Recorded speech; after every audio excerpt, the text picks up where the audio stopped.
Muy buenas noches, hermanos, amados en el Señor. Bienvenidos a nuestro curso La Obra del Espíritu Santo. Ya hoy iniciando nueva lección, la lección número 11 en un curso que, como hemos mencionado muchas veces, es prácticamente el lema, es un lema negativo, pero pues es una advertencia del por qué debemos tener cuidado con nuestra manera de expresarnos en la oración, en la predicación, en la enseñanza de la palabra, porque podemos estar utilizando un lenguaje que abogue, que respalde doctrinas que nosotros no defendemos, no creemos, pero que nuestra forma de expresar puede ser descuidada, puede ser negligente, y para eso estamos estudiando este tan importante tema para evitar que nosotros caigamos en este tipo de errores. Nuestra lección de esta noche, la número 11, como mencionaba, es el sello del Espíritu Santo. El sello del Espíritu Santo. Así que si usted está tomando notas, entonces lo coloca por favor así.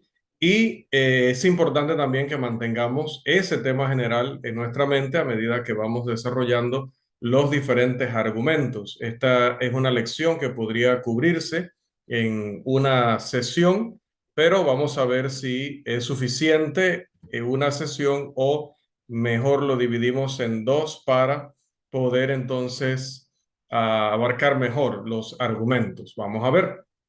Hay varias ideas diferentes sobre el sello del Espíritu Santo. El sello se menciona en pasajes como Primera de Corintios, capítulo 9, versículo 2, en Segunda de Corintios, capítulo 1, versículo 22, en Efesios, capítulo 1, versículo 13, y en Efesios, capítulo 4, versículo 30. Ahora, el siguiente bosquejo nos va a ayudar a comprender las diferentes interpretaciones o enseñanzas que hay sobre este tema. Aquí debería estar un bosquejo. Vamos a ver. Aquí está nuestro bosquejo. Vamos a colocarlo después de aquí de estos textos. Ahora sí, vamos a reducir también nuestra aparición aquí. Aparición en el sentido natural, ¿verdad? No sobrenatural. Listo. Vamos entonces a considerar el bosquejo, como siempre hacemos cuando decíamos hay diferentes interpretaciones o diferentes maneras de verlo, tanto dentro como fuera de la iglesia, un tema. Aquí vamos a ver, primero, algunos afirman que el sello es el Espíritu Santo, el lenguaje es figurado, una metáfora. Ahí hay que preguntarse lo que siempre nos preguntamos. Bueno, primero puede creerse que es el Espíritu Santo y que el sello es milagroso. Si es una posición que cree que es el Espíritu Santo y que el sello es milagroso, esa posición puede tomar también dos caminos. Uno es que digan que es milagroso y permanente, es decir, es un sello milagroso y lo tienen todos los cristianos de todos los tiempos hasta el fin del mundo. O que es el Espíritu Santo, que es milagroso, pero que solo estuvo disponible en el primer siglo. Por otro lado, puede decir el sello es el Espíritu Santo, pero el sello no es milagroso. Entonces, si no es milagroso, ¿qué es? Bueno, unos te dicen es la morada personal del Espíritu Santo. En el momento que usted se levanta de las aguas del bautismo, ¡fup!, entra el Espíritu Santo en usted, ingresa y empieza a habitar literalmente en su cuerpo. O le dicen, bueno, no, el sello es el Espíritu Santo, no es nada milagroso, sino que se refiere a la morada figurada o representativa del Espíritu Santo. Por otro lado, puede ser que alguien diga que el sello no es el Espíritu Santo, sino que el sello es algo dado por el Espíritu Santo. Entonces aquí el lenguaje sería literal, porque es algo que Él nos da. No pueden tomarlo Él literalmente y ponérnoslo como un sello, ¿no? Agarré el Espíritu Santo y se lo pegué allí como un sello. Eso no se puede hacer. Por eso es que no puede ser que el Espíritu Santo sea el sello y que el lenguaje sea literal. Para decirlo de esa manera, tendríamos que decir el sello es otra cosa, es algo que da el Espíritu. Entonces allí sí podría ser literal, porque Él sí nos puede dar otra o alguna cosa y esa cosa ser en ese sentido literal y funcionar como sello. Aquí nuevamente se presentan las dos alternativas generales. Una es que el sello sea milagroso o que el sello no sea milagroso. Si el sello es milagroso, nuevamente preguntamos, bueno, ¿cómo lo considera? ¿Milagroso de forma permanente o milagroso solo para el primer siglo? Y la otra posición va a decir, no, no es milagroso, simplemente es algo dado por el Espíritu y eso que es dado es la morada del Espíritu Santo y esto solo de manera representativa. Allí podemos entonces visualizar las diferentes ideas que hay sobre este tema. Este servidor va a rechazar la posición A1A, es decir, que el sello sea el Espíritu Santo, que sea milagroso y que sea permanente, definitivamente. Y también tenemos que rechazar la posición B1A, es decir, que el sello es algo dado por el Espíritu Santo, que el sello sea algo milagroso y que el sello sea permanente, debido a las conclusiones que ya hemos extraído de la palabra en la lección número 9. Usted debe recordarla prácticamente de memoria, si no, pues la repasa entonces a través de los vídeos y bueno, generamos más visualizaciones que hacen que el canal también se vea más en la red. Así que estaríamos bastante bien. Definitivamente A1A y B1A son imposibles debido a la doctrina de la escritura. Entonces vamos a entrar ya a nuestro primer punto de esta noche, que sería las definiciones de los términos. Como todo tema verdaderamente o adecuadamente explicado, tenemos que definir los términos con los que vamos a tratar. Así que las siguientes definiciones nos van a ayudar mucho en este tema. Esas definiciones son de las palabras que ahora mismo pueden ver en pantalla. La primera de estas palabras es efragizo. Esfragizo.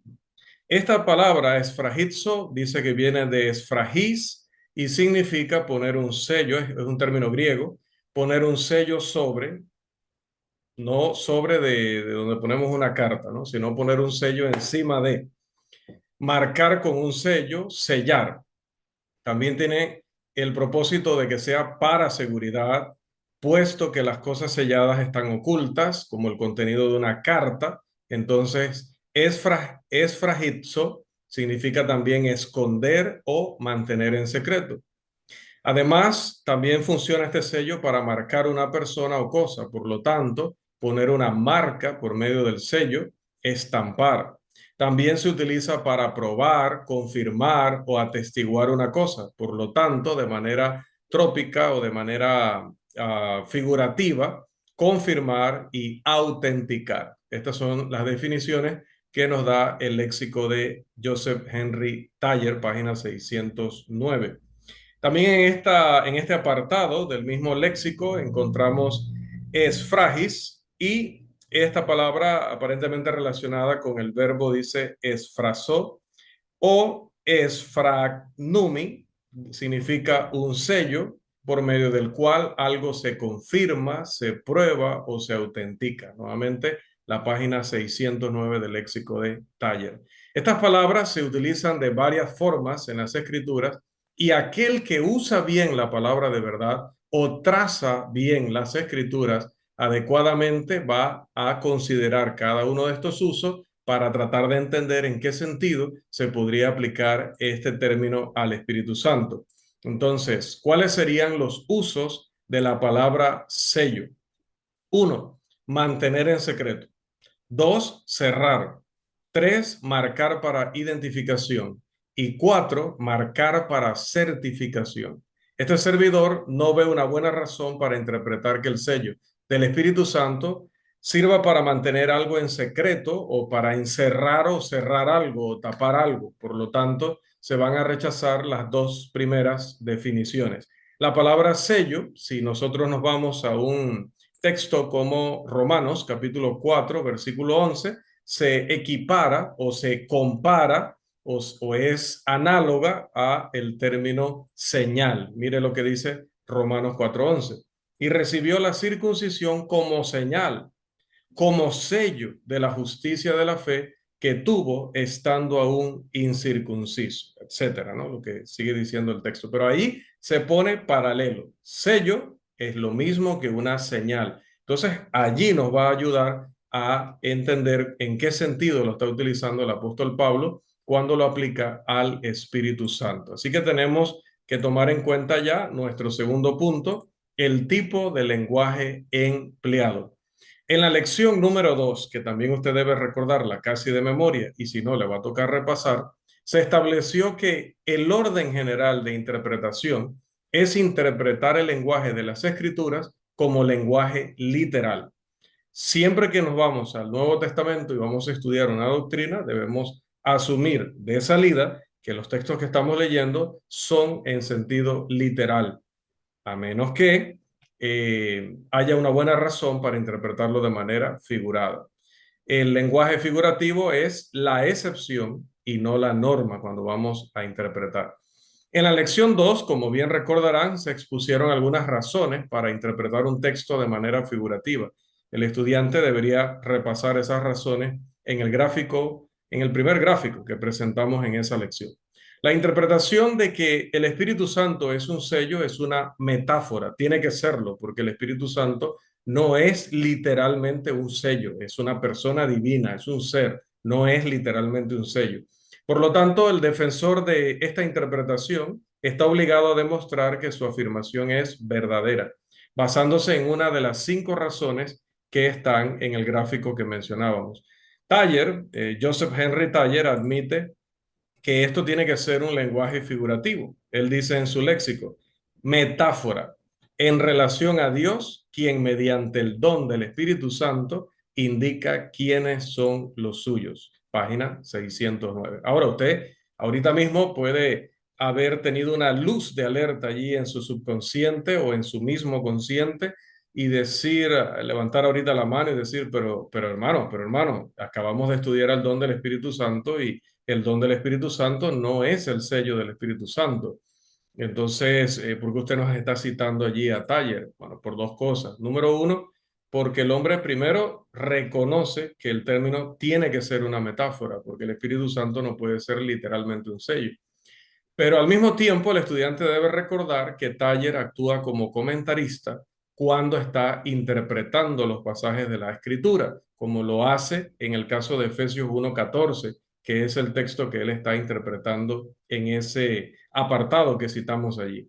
Esta interpretación de las Escrituras no es la función de un lexicógrafo, de una persona que le toca definir los términos de estos idiomas en los que originalmente se escribió la Biblia. Esa no es su función, pero ellos lo hacen, es decir, comentan, interpretan para guiar a los lectores por el camino de la doctrina o del dogma que ellos defienden.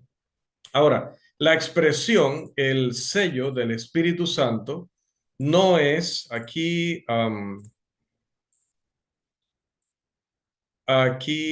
faltaba un gráfico, pero lo vamos a tomar en cuenta en unos minutos. Vamos a dejarlo allí en Taller, disculpen.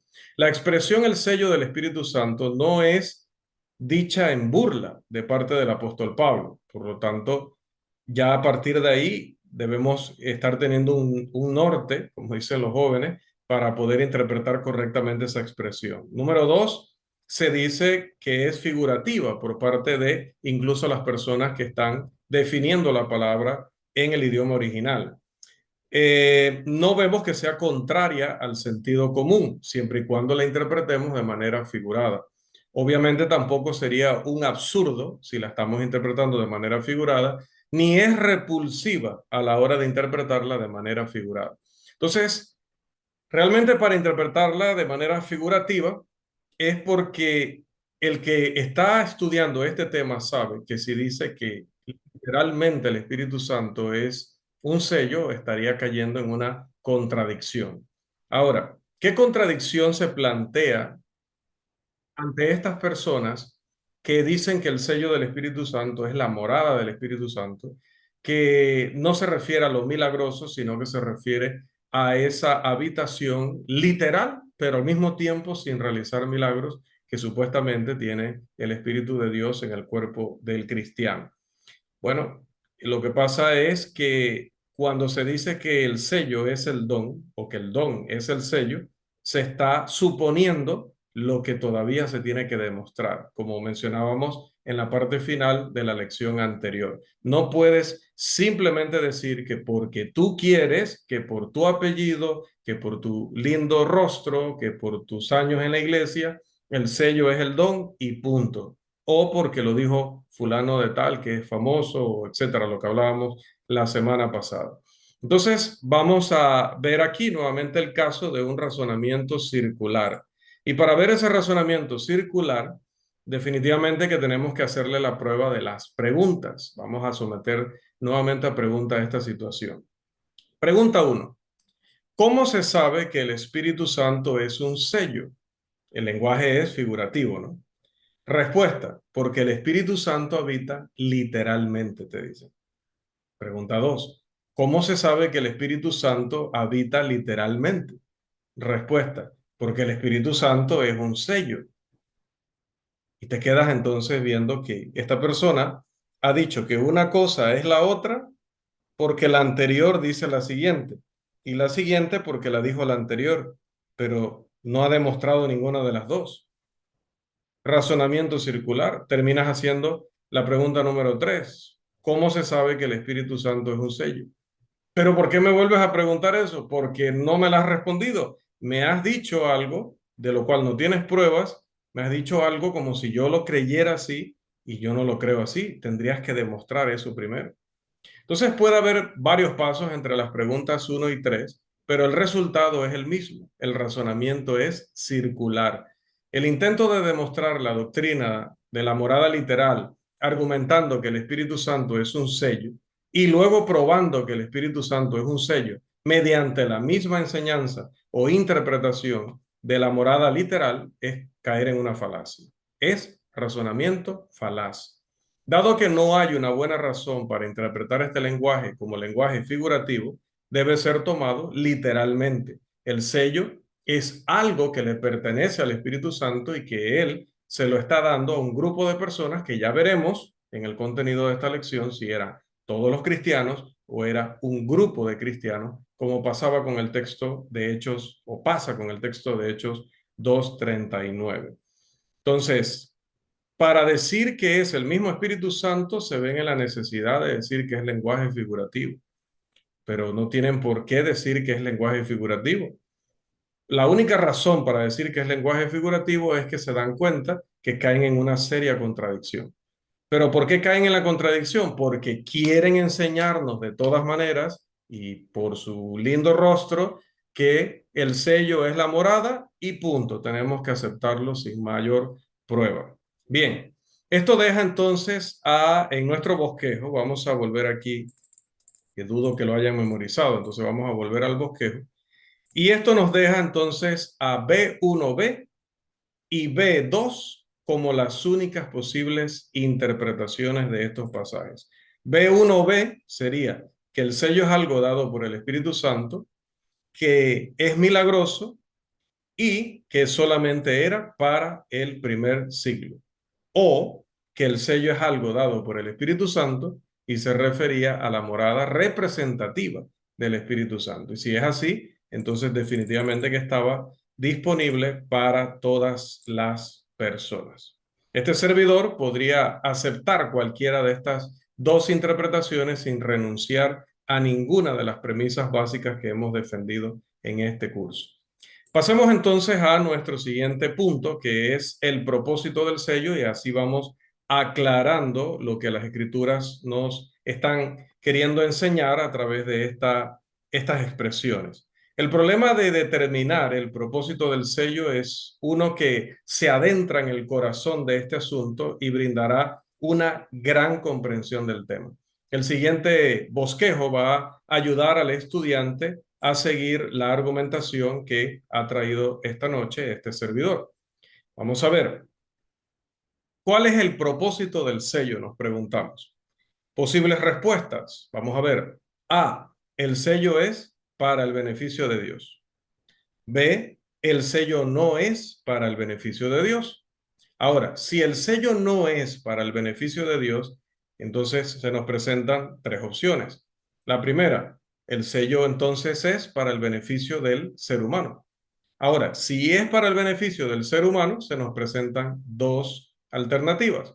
es para el beneficio de aquel que ha sido sellado o para el beneficio de otros fuera del que ha sido sellado. O, segunda opción, el sello es para el beneficio de Satanás y los demonios. O tres, el sello es para el beneficio de los ángeles justos. ¿Por qué? Usted me dirá, pero ¿por qué incluimos aquí a los ángeles buenos y malos? Bueno, para incluir todo tipo de seres racionales en el universo. O sea, ¿el sello para quién es? ¿Es para Dios? ¿Es para el hombre? ¿Es para los Satanás y los demonios? ¿O es para los ángeles justos? ¿O es para todos? O sea, ¿para quién es el sello? Cuando nosotros tomamos en cuenta todos estos puntos, entonces, si logramos determinar cuál de ellos es el correcto, estaremos más cerca de conocer el significado de la expresión. Viendo este bosquejo, sabemos que, dado que ni Satanás ni los ángeles justos se discuten en el contexto de los pasajes que hablan del sello, es evidente que debemos descartar B2 y B3 como interpretaciones razonables, ¿no? Esto nos deja con A, nos deja con B1A y nos deja con B1B como las únicas posibilidades.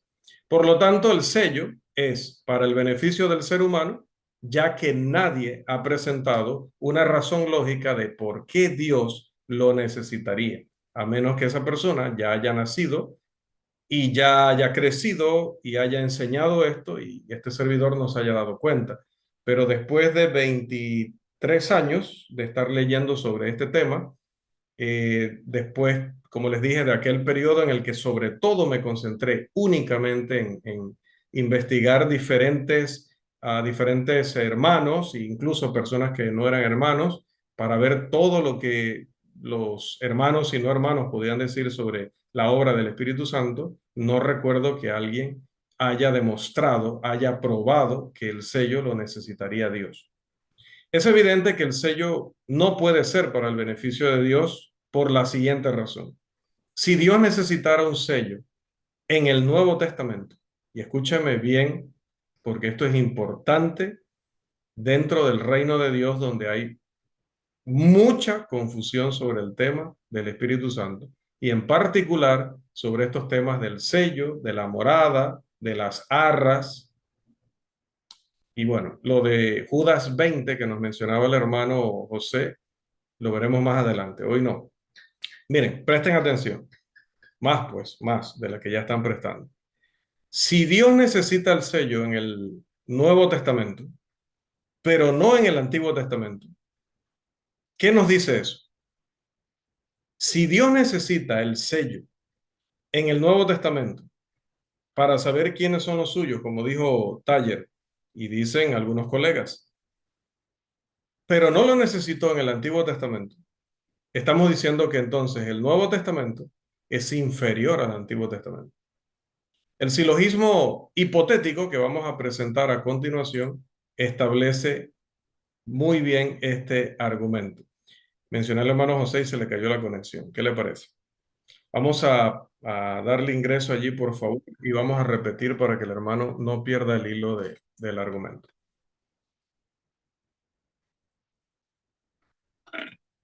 Bien, decía, voy a repetir por el hecho de que el hermano José se le cayó la conexión para evitar que pierda la hilación. Decíamos, si el sello es para el beneficio de Dios, pero del sello se habla en el Nuevo Testamento, entonces estamos diciendo que si, otra vez, si es para el beneficio de Dios, entonces Dios no lo necesitó en el Antiguo Testamento.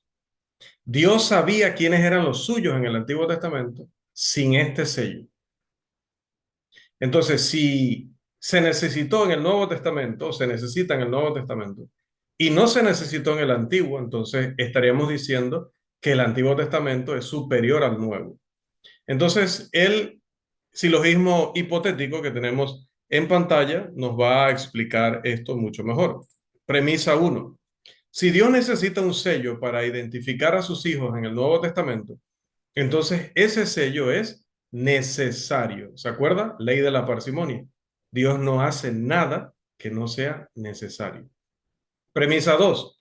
Dios necesita un sello para identificar a sus hijos en el Nuevo Testamento. La premisa 2 sería la afirmación que nuestros hermanos están haciendo, algunos colegas. ¿Cuál sería la conclusión? Si Dios necesita un sello para identificar a sus hijos en el Nuevo Testamento, entonces ese sello es necesario. Ellos nos dicen, Dios necesita un sello para identificar a sus hijos en el Nuevo Testamento. Entonces, el sello es necesario por ley de la parsimonia. Pasemos entonces ya con este silogismo a ver qué implica. Premisa 1. Si el sello del Espíritu Santo es la morada del Espíritu Santo, entonces el sello es solo para el Nuevo Testamento. Premisa 2. Nos dicen nuestros colegas, el sello es la morada del Espíritu Santo. Conclusión. Si el sello del Espíritu Santo es la morada del Espíritu Santo, entonces el sello es solo para el Nuevo Testamento. Te dicen que el sello es la morada del Espíritu Santo. Por lo tanto, el sello es solo para el Nuevo Testamento. No hay escapatoria posible de esta conclusión, pero vamos a continuar. Premisa 1. Si el sello es solo para el Nuevo Testamento y el sello es necesario, entonces el sello no fue necesario en el Antiguo Testamento. Bueno, el sello, nos dicen, es solo para el Nuevo Testamento y el sello es necesario. Por lo tanto, el sello no fue necesario en el Antiguo Testamento. Pero continuemos. Todas estas son conclusiones inevitables. Todos estos argumentos están construidos de manera válida, respetando todos los principios de la lógica. Vamos al siguiente. Si el sello no era necesario en el Antiguo Testamento y el sello es necesario en el Nuevo Testamento, entonces el Antiguo Testamento es superior al Nuevo Testamento. Resulta que, basado en todo lo que hemos deducido de lo que nos dicen nuestros hermanos, el sello no fue necesario en el Antiguo Testamento y el sello es necesario en el Nuevo Testamento. ¿Cuál sería la conclusión inevitable? Por lo tanto, el Antiguo Testamento es superior al Nuevo Testamento. Esta conclusión se desprende porque el Antiguo Testamento podía condenar, convertir, santificar sin ninguna ayuda adicional del Espíritu Santo en el sentido que nos están diciendo que ayuda en el Nuevo Testamento. Además, si Dios podía reconocer a los santos del Antiguo Testamento sin habitar en ellos directa, literal o personalmente, pero no puede reconocer a los santos del Nuevo Testamento, esto implica que el Antiguo Testamento está más cualificado para marcar o identificar a los hijos de Dios que el Nuevo Testamento. Mis hermanos, no tengo ni que decirles que por supuestísimo, esto de que el Antiguo Testamento es superior al Nuevo es una conclusión falsa. Si es una conclusión falsa, todo el argumento construido hacia atrás tiene error, tiene falsedad.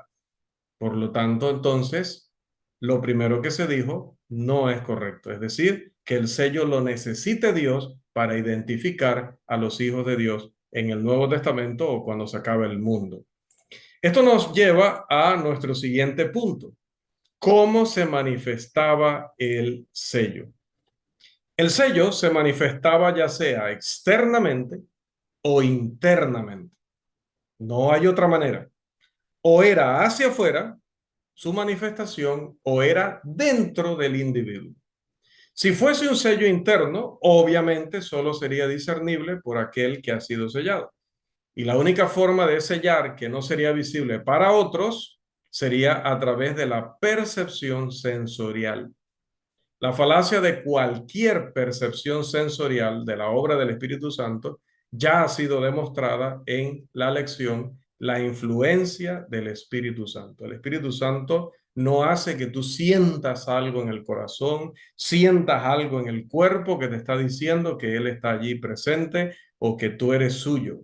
Eso es falsa doctrina, eso es calvinismo. Y cualquier predicador o hermano que afirmara esto debe ser enseñado, debe ser corregido, debe ser amonestado si insiste y si aún así mantiene la defensa de esto, debe ser expulsado de la congregación, fuera de la comunión, o si pertenece a alguna otra congregación, debe ser denunciado y marcado y debemos apartarnos de él.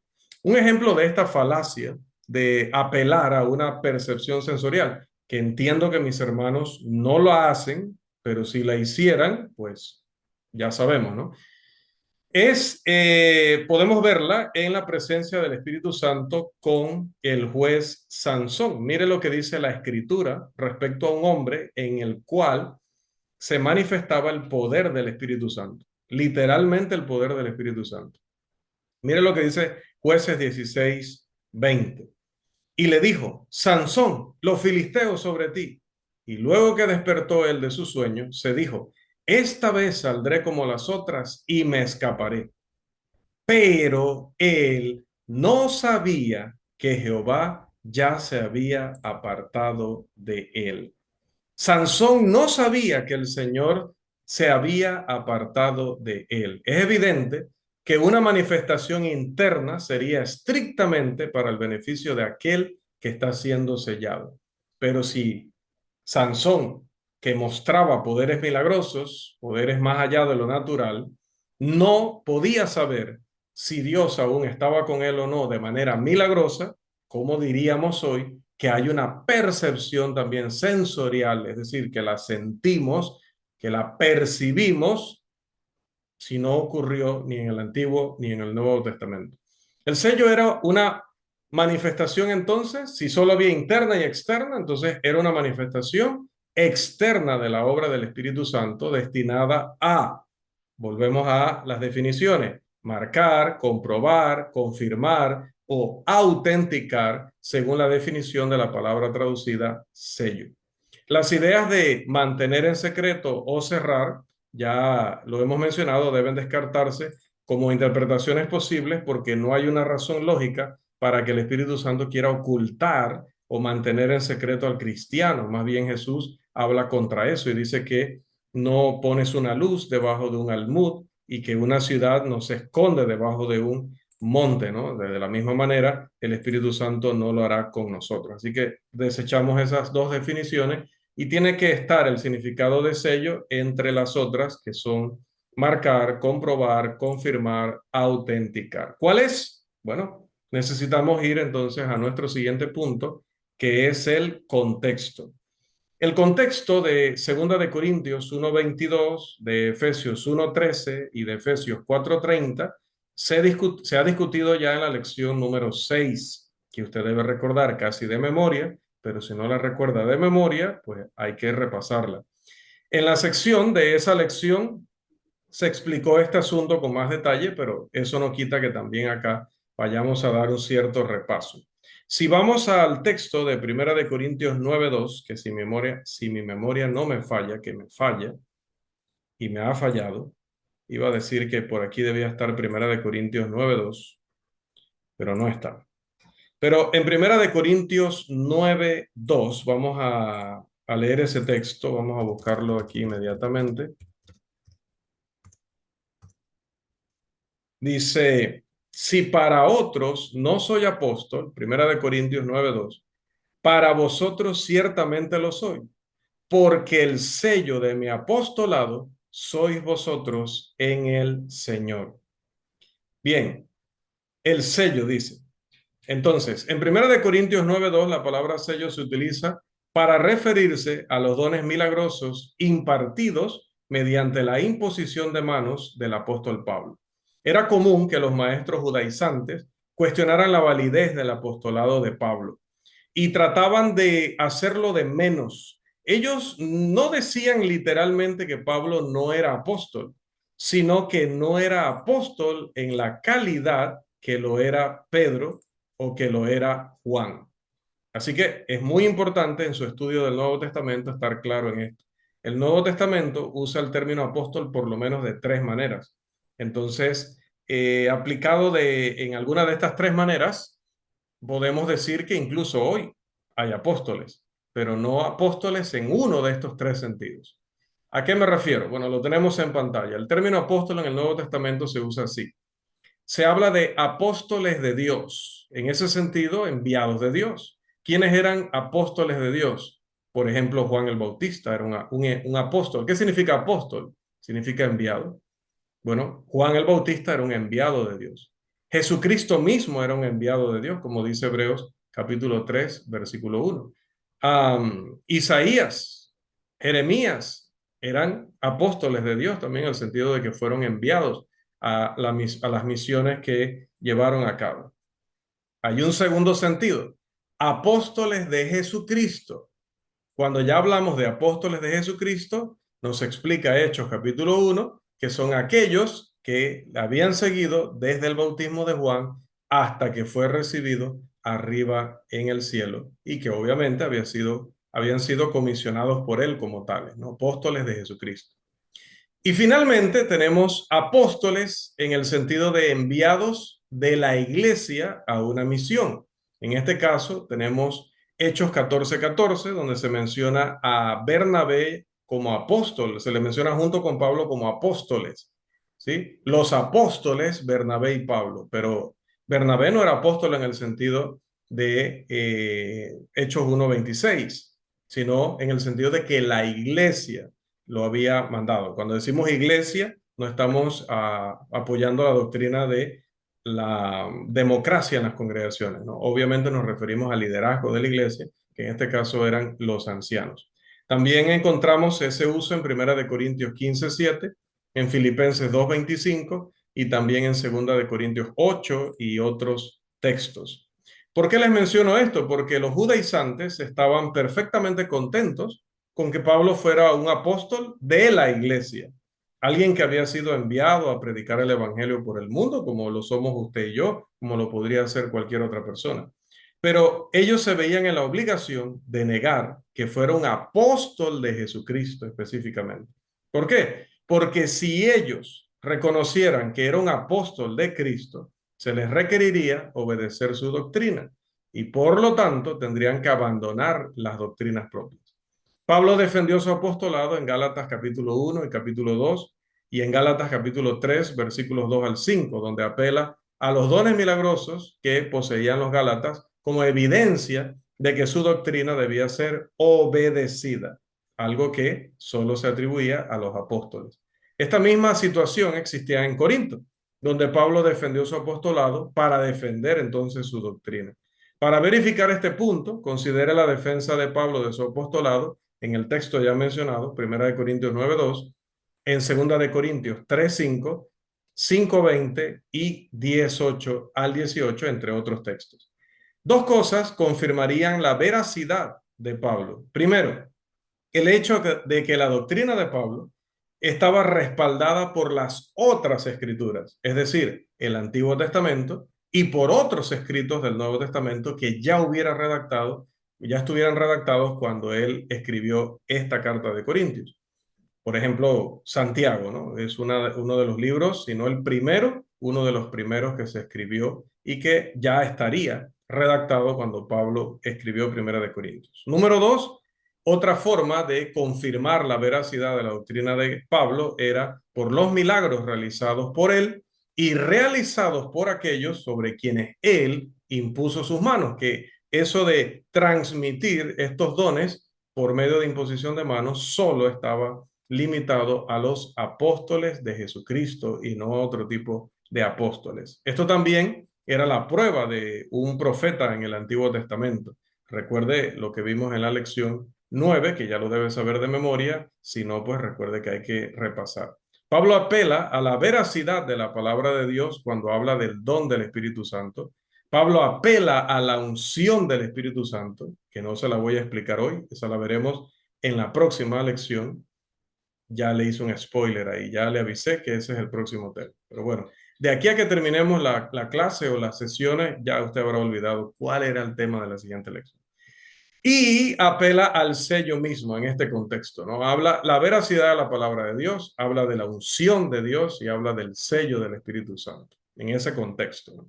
Nosotros vamos a ir específicamente a comentar, hasta donde el tiempo nos permita, 2 Corintios capítulo 1, los versículos 21 y 22. Así que por favor, enfoquemos nuestras mentes en este pasaje. 2 Corintios 1, 21 y 22, que debe estar aquí.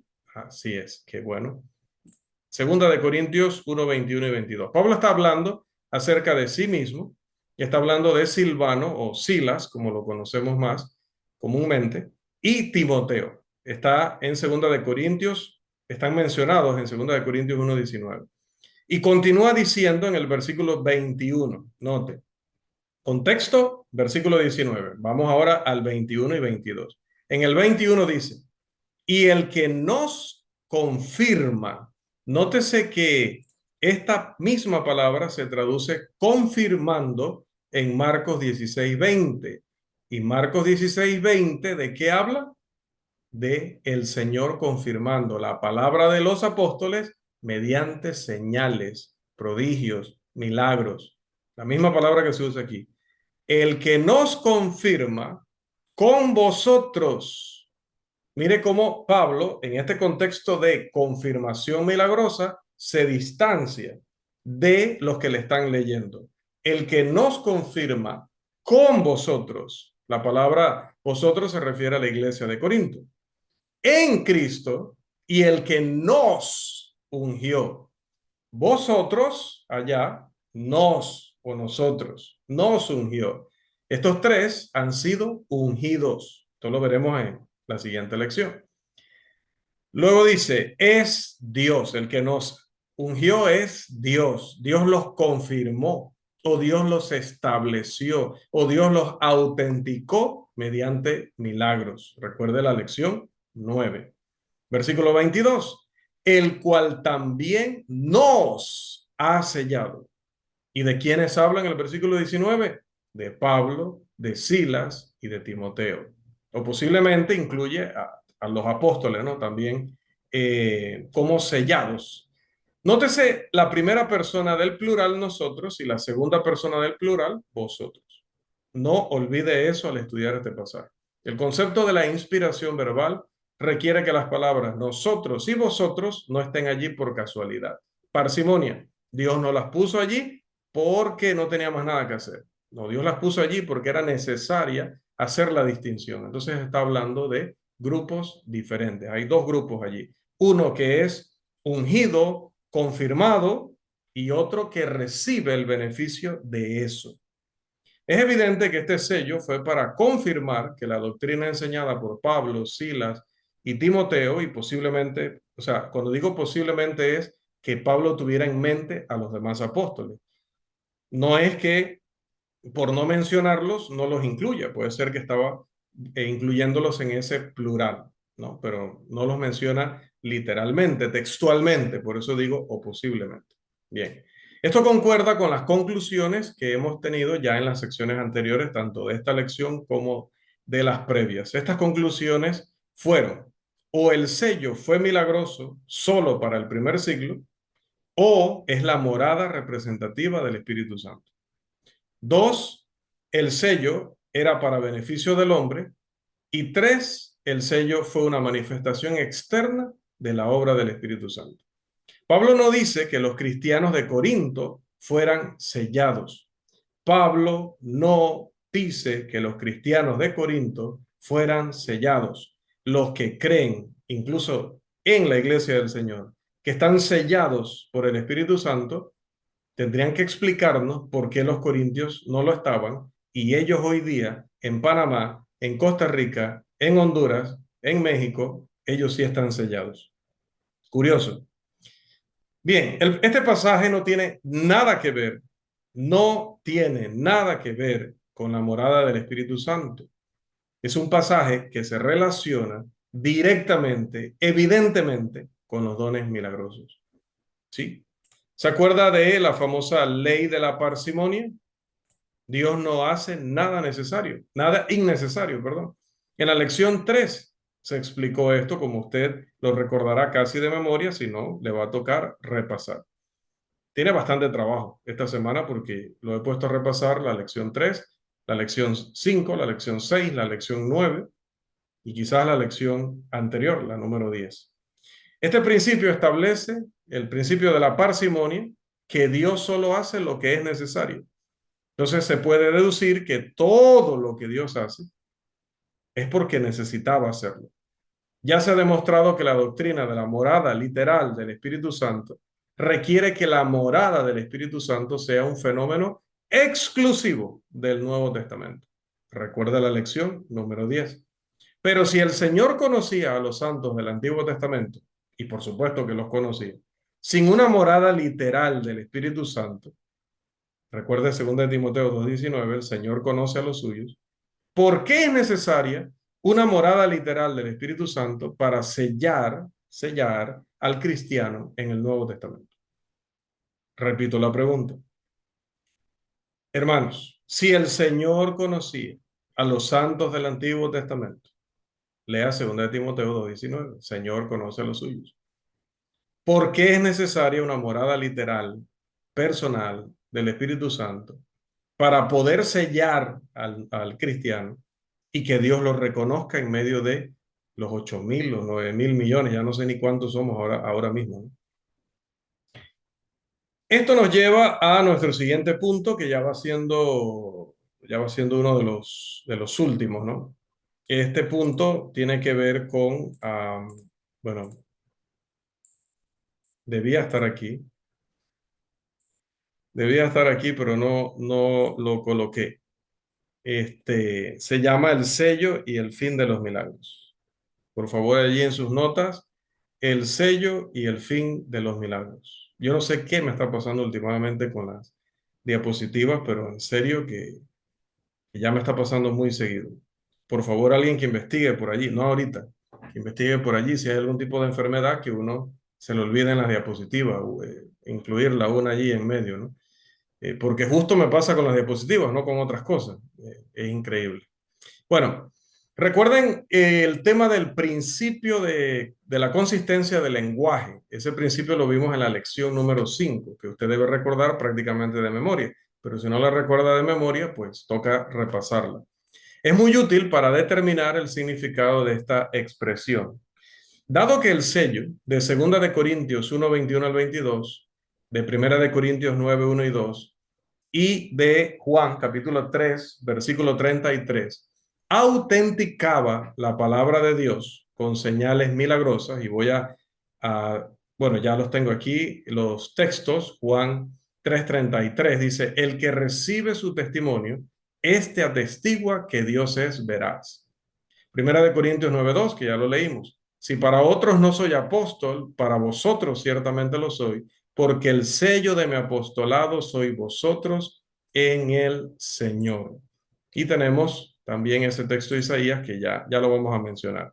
Pero decía, si todos estos textos hablan de autenticar la palabra de Dios mientras señales milagrosas, y el lenguaje es normalmente consistente, y estamos hablando del sello, entonces se podría concluir que el sello de Efesios 1:13 y 14 y Efesios 4:30 también es milagroso. Si el sello de 2 Corintios 1:21 y 22 y 1 Corintios 9:1 y 2 es evidentemente milagroso por el contexto, cuando el mismo apóstol, le escribe a otras iglesias o a otra iglesia y le habla del mismo sello del Espíritu Santo, el principio de consistencia del lenguaje nos obliga a interpretarlo de la misma manera que en aquellos contextos, a menos que haya un motivo de peso para no hacerlo. Pues quien quiera interpretar esto de una manera diferente es quien está obligado a dar esa razón, a presentar cuál es el motivo textual por el cual no se le debe dar el mismo significado que a los otros dos textos. El Señor afirmó que las señales servían para autenticar la palabra de Dios. Recuerde lo que dice Juan 20:30 y 31, que muchas señales hizo Jesús, pero que las que estaban escritas en ese libro servían para certificar que Jesús es verdaderamente el Hijo de Dios. Isaías también apela a la ley y al testimonio para confirmar una doctrina. Aquí tenemos el texto en Isaías 8:16, ata el testimonio, sella la ley entre mis discípulos. No, ese es 8:16, al que hacía referencia es 8:20. A la ley y al testimonio, dice allá el profeta. El sello está asociado con Dios dando testimonio, como lo vemos en estos dos textos que leímos, y dado que el Espíritu Santo dio testimonio mediante señales y milagros, dice Hebreos 2:4, es totalmente razonable que el sello sea la forma en la que el Espíritu Santo confirma, autentica, corrobora el Nuevo Testamento. Esta autenticación serviría como la acción del Espíritu Santo para darle validez permanente a esos documentos o a ese documento, si lo mencionamos en singular como el del Espíritu Santo, el Nuevo Testamento, perdón. Esta certificación o testimonio del Espíritu Santo es evidente en textos como Hechos 1:8, 4:33, 14:3 y 15:8, que usted luego en el video puede ver estos textos y revisarlos con calma. El Espíritu Santo continúa dando testimonio hoy en día mediante las escrituras que alguna vez fueron confirmadas, al igual que el Antiguo Testamento seguía dando testimonio para la iglesia del primer siglo, aunque ya no se estaban realizando más milagros para confirmarlo. Recuerde Hebreos 10:15. Isaías revela que el Nuevo Testamento debía estar sellado entre los discípulos del Señor en Isaías, ahora sí, 8:16. Jesús apeló al principio del Antiguo Testamento de que se necesitaban dos testigos para establecer un asunto. Eso lo puede corroborar en Juan 5:31 al 47. Anótelo por allí y lo ve después. Juan 5:31 al 47. Dado que el Nuevo Testamento es un testamento o pacto, es decir, es un documento legal, requiere dos testigos, según el principio bíblico, para verificar su autenticidad. El Espíritu Santo, mediante milagros, certificó o confirmó o selló el Nuevo Testamento. Vuelva a la lección 9, que debe recordar casi de memoria, y si no, pues ya la puede, bueno, no ahorita digo, posteriormente la puede repasar. Una objeción a la doctrina de que el sello del Espíritu Santo eran las dotaciones milagrosas o los dones milagrosos es afirmar que Efesios 4:30 implicaría que los milagros se estarían realizando en tiempos modernos. Vamos a ver este pasaje aquí brevemente. Efesios, perdón, capítulo 4, versículo 30. Este pasaje dice: y no contristéis al Espíritu Santo de Dios, con el cual fuisteis sellados para el día de la redención.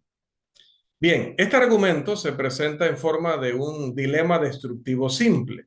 Te lo dicen así: o el sello es milagroso o no es milagroso. Si el sello es milagroso, entonces los milagros deben continuar hasta el día de la redención. Los milagros no se realizan hoy. Por lo tanto, el sello no es milagroso. El siguiente es este mismo argumento, pero en forma lógica. Allí estoy utilizando lo que es simbología de construcción de argumentos, que no voy a especificar ahorita el significado de cada uno de estos términos, pero lo coloco así porque recuerda que esto sube luego a YouTube y lo ven muchísimas personas. Lo pueden ver profesores de lógica, lo pueden ver personas de la Iglesia del Señor o fuera de la Iglesia del Señor que han estudiado lógica, y a la hora de construir argumentos necesitamos presentarlo de la manera más formal posible para el beneficio de todos. Vamos a ver el argumento destructivo en el que pretenden precisamente destruir nuestra interpretación o explicación.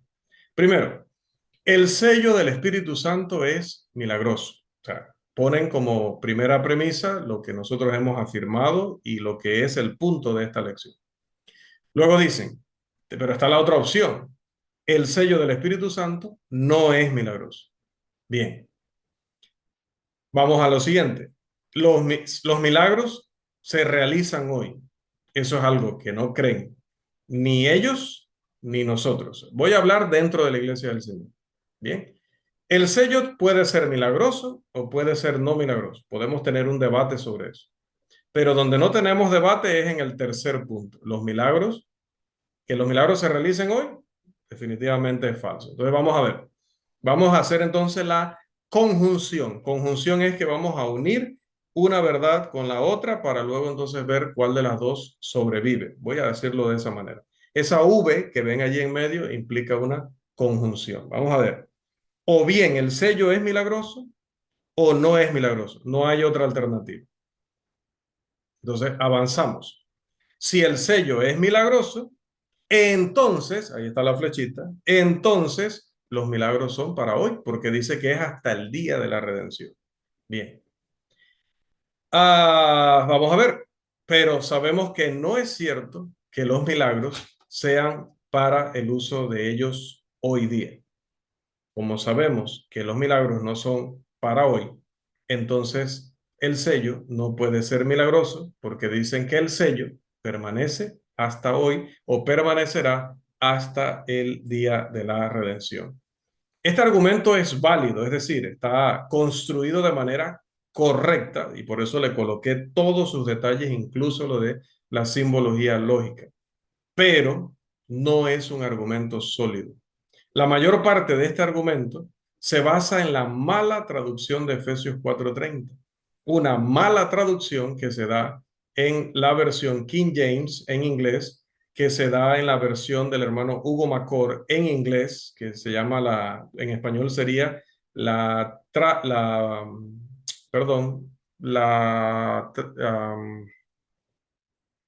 el Nuevo Testamento del Evangelio Eterno en español, se llamaría así, una traducción que realizó un hermano, un erudito entre nosotros, que ya creo que ya el hermano murió hace ya sus varios años, pero nos dejó ese legado, una traducción del Nuevo Testamento. Así que si usted no sabía, pues sí hay hermanos que han trabajado, es más, él trabajó en esa traducción. Se llama la traducción del Evangelio Eterno, si no me equivoco. Bien, entonces él cuando traduce Efesios 4:30 no lo traduce como lo tenemos en la Reina Valera. La Reina Valera dice, y no contristéis al Espíritu Santo de Dios con el cual fuisteis sellados para el día de la redención. La palabra traducida para en la Reina Valera del 60 es traducida hasta, claro, en inglés, ¿no? En inglés, allá sería el término, creo que es since. En la nueva versión King James, en la nueva American Standard, en la nueva versión revisada estándar, porque estoy traduciendo aquí en tiempo real, ahorita mismo, y en la nueva versión internacional. Lo que pasa es que las siglas no, van al revés y tengo que recordar sus nombres, cómo serían traducidos en español, ¿no? La versión King James o Rey Santiago o Rey Jacobo o Rey Jaime, la nueva versión estándar, la nueva versión americana estándar, la nueva versión estándar revisada y la nueva versión internacional traducen hasta. Pero, ¿qué nos dice el léxico? Nos dice que es una preposición que rige el acusativo y que debe traducirse como la entrada en o hacia la dirección de. Entonces, la mejor traducción de esa palabra para allí, o de la original que se tradujo para en la versión Reina Valera, es con miras a, o teniendo en la vista o en el propósito o en mente tal cosa. En este caso, la redención o el día de la redención. Entonces, el sello fue dado a la iglesia primitiva con miras a la redención. Ahora, ¿cuál es esa redención? ¿Es el día del juicio final? Bueno, algunos piensan que la redención significa la destrucción de Jerusalén, porque en Lucas 21:28, que no recuerdo si lo incluí por aquí, no lo incluí por aquí, ese pasaje habla de la redención como el momento en que Dios libra a sus escogidos de la destrucción de Jerusalén. Entonces, algunos dicen que se refiere a eso. Este punto de vista no parece estar dentro del contexto del pasaje, no pareciera que Pablo está diciéndole a los efesios o hablándole a los efesios acerca de algo que sucedería muchos años después y que afectaría principalmente a los que vivirían en el área de Judea, ¿no? Pero bueno, es una interpretación plausible o es una interpretación razonable del versículo. Si Pablo realmente se refería a la destrucción de Jerusalén, perfecto, porque como estamos notando que el término, el sello del Espíritu Santo se refiere a los dones milagrosos del Espíritu Santo, pues tendría sentido decir, pues van a tener este sello milagroso, pero solo va a llegar hasta el momento en que se destruya Jerusalén y se destruya el templo y todo lo demás. Bueno, algún hermano puede tener esa convicción. Si no me equivoco, Marion Fox, el hermano Marion Fox tenía esta, o tiene, no sé si el hermano ha muerto, esa interpretación o esa convicción, que los milagros o los dones milagrosos solo se dieron hasta el año 70.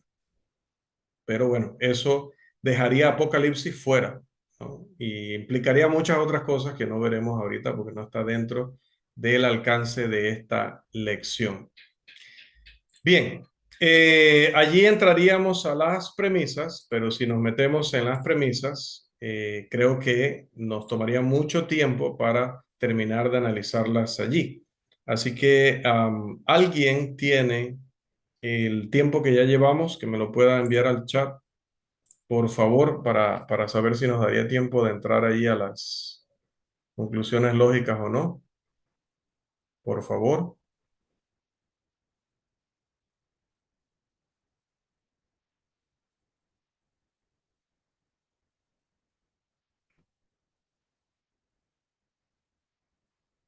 A ver,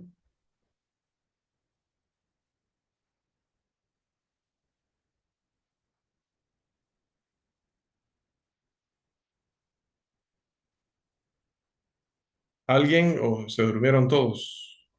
Recuerden que eso se está grabando y se darán cuenta todos los que vean este video que se duermen en clase. A ver, jóvenes, ¿alguien tiene la hora de referencia a la que iniciamos? Definitivamente el hermano Irving no, ya saben por qué. Puede ser el hermano Miguel. Hermano Miguel que fue el primero en entrar. José Cruz también podría ser porque entró muy poco después de que entró el hermano Miguel. ¿Tienen la referencia?